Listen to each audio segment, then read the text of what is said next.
Bonsoir. Un millier d'experts en patrimoine me demandent d'éviter la précipitation pour Notre-Dame. Malheureusement, c'est trop tard. J'ai validé les plans. Voilà, c'était le président bâtisseur. Il y aura un gros logo LVMH sur le toit. Vous inquiétez pas, ça va déchirer. Merci.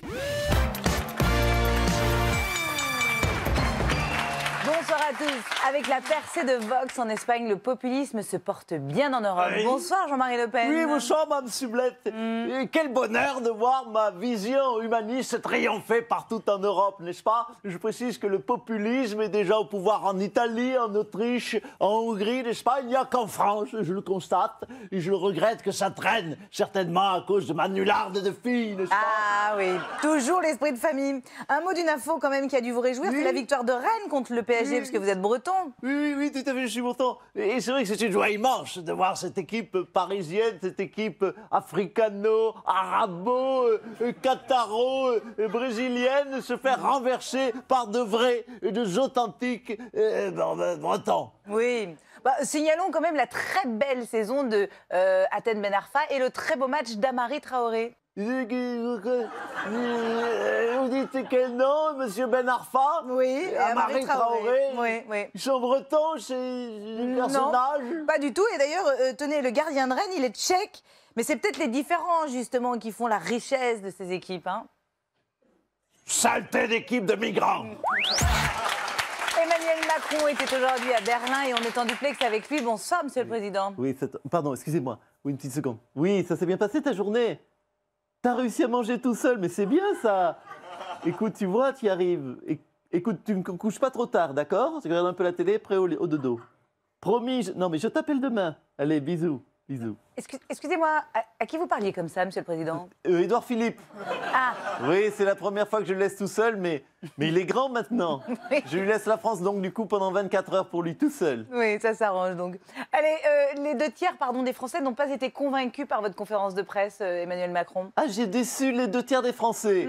Eh bien, ça tombe bien parce que moi, c'est les 3/4 que je ne supporte plus. Hein? Et est-ce que je me plains? Eh bien non. Parmi les mesures d'Emmanuel Macron pour mettre fin à la crise des Gilets jaunes, il y a facilité le RIP, le référendum d'initiative populaire. Édouard Philippe, bonsoir. Bonsoir, Madame Sublet, vous êtes très empotée.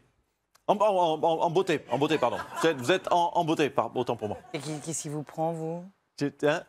Non, c'est un constat. Oui, on avance?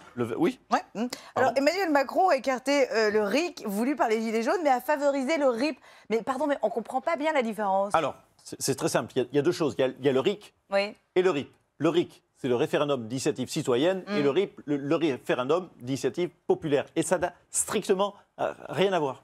Je comprends, mais on ne voit pas bien la différence quand même. Alors, je comprends, c'est Oui. extrêmement simple, je vous explique. D'ailleurs, c'est marqué, ce sera plus simple de vous le lire. Le D'accord, RIC d'accord. permet à des citoyens réunissant un nombre de signatures fixées par la loi de demander un référendum. D'accord. Alors que le RIP permet à des citoyens réunissant un nombre de signatures fixées par la loi de demander un référendum. Oui, mais alors c'est la même définition. Alors oui, parce que c'est quasiment la même chose. Mais attendez, je comprends pas, vous avez dit justement que ça n'avait rien à voir. Tout à fait, mais attention, il y a une subtilité. Je le dis à nos concitoyens, faire le RIC, ça fait plaisir aux Gilets jaunes, alors que faire le RIP, ça les emmerde. Et ça change tout. Là, on a compris. Voilà, Emmanuel Macron a donné ses arbitrages pour sortir de la crise des Gilets jaunes et maintenant c'est au gouvernement de travailler. Regardez. Français, ce message est pour vous. Grâce à plus de 10 000 réunions participatives, Après la lecture de plus de 16 000 cahiers de doléances, il est grand temps de vous livrer les conclusions de ce grand débat. baisse d'impôts, vote blanc, toutes vos idées ont été étudiées. Merci à tous les Français qui ont bien fait avancer la démocratie. Et bien maintenant, il est temps d'annoncer les vraies solutions. Ah, on a une patate là, on va tout déchirer. Ah ben il y aura un avant et un après. Ah là, vous allez voir ce que vous allez voir. Ah, les solutions qu'on vous a trouvées, c'est du jamais vu, c'est du lourd. Et c'est au président, bien sûr, de vous l'annoncer. Je m'engage à reconstruire Notre-Dame en 5 ans. Bon ben désolé, vous aurez juste une église. Par contre, les pauvres, vous ne pourrez plus dormir dedans. Ah mais moi j'ai vu les plans, il y en a pour 1 milliard. Il y aura du marbre partout, ce sera nickel. Voilà, alors bien sûr, on s'excuse. De toute façon, je vais vous dire, il ne fallait pas rêver, nous n'avons plus une thune. Je crois que vous êtes fait niquer. Alors c'est vrai qu'on aurait pu remettre les SF Mais c'est Arnaud et Pinot qui payent l'église, donc vous aurez compris qu'on va pas s'engueuler avec eux.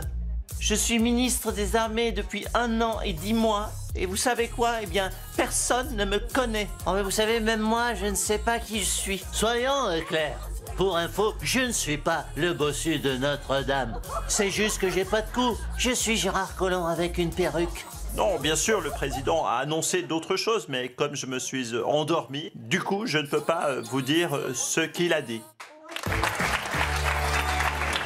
Nous rendons un dernier hommage à Dick Rivers qui nous a quittés la semaine dernière à l'âge de 74 ans, comme Johnny Hallyday. Laetitia Hallyday, bonsoir. Oh, ma meilleure amie que je vois de près. C'est la première fois que je viens sur ton C'est plateau vrai. depuis longtemps. Oui. Parce que d'habitude, c'est toi qui t'incrustes à la maison. Oui. Oh là là, Oui, quel plaisir de te voir et en même temps, quelle tristesse parce que c'est vrai que Dick Rivers nous a quittés. C'est triste. C'était encore une légende du rock qui s'en va après Mamour. On se rappelle tous de ses débuts dans les années 60 quand il chantait avec son groupe L'échafaudage. Alors non, c'est les chats sauvages, pas l'échafaudage. Ah oui, peut-être, enfin, on va pas se mentir, il était quand même moins connu que Mamour, c'est peut-être pour ça. Mais si, il était moins connu. Même le jour de sa mort, il est passé à côté. Tout le monde n'a parlé que de Jean-Pierre Mariel. Quand ça veut pas, ça veut pas. Hein. C'est pas faux. Oui. Mais il n'aura pas d'hommage national à la Madeleine non plus. Ah non, à la Madeleine, non, il n'aura pas. Peut-être au mieux, il sera enterré avec une Madeleine, mais c'est tout. Non, mais attention, ça a des avantages d'être Dick Rivers plutôt que Mamour. Ah bon, lesquels? Mais au niveau de l'héritage. Bah oui, oui. Ben oui, personne va se battre pour l'héritage parce que pour avoir quoi, un camping-car à Nice, Oh une non. moumoute et une paire de Santiago, Oh non. ça vaut pas le coup de se déchirer en famille. Hein. Merci beaucoup, Laetitia. Allez, salut à tous et à demain.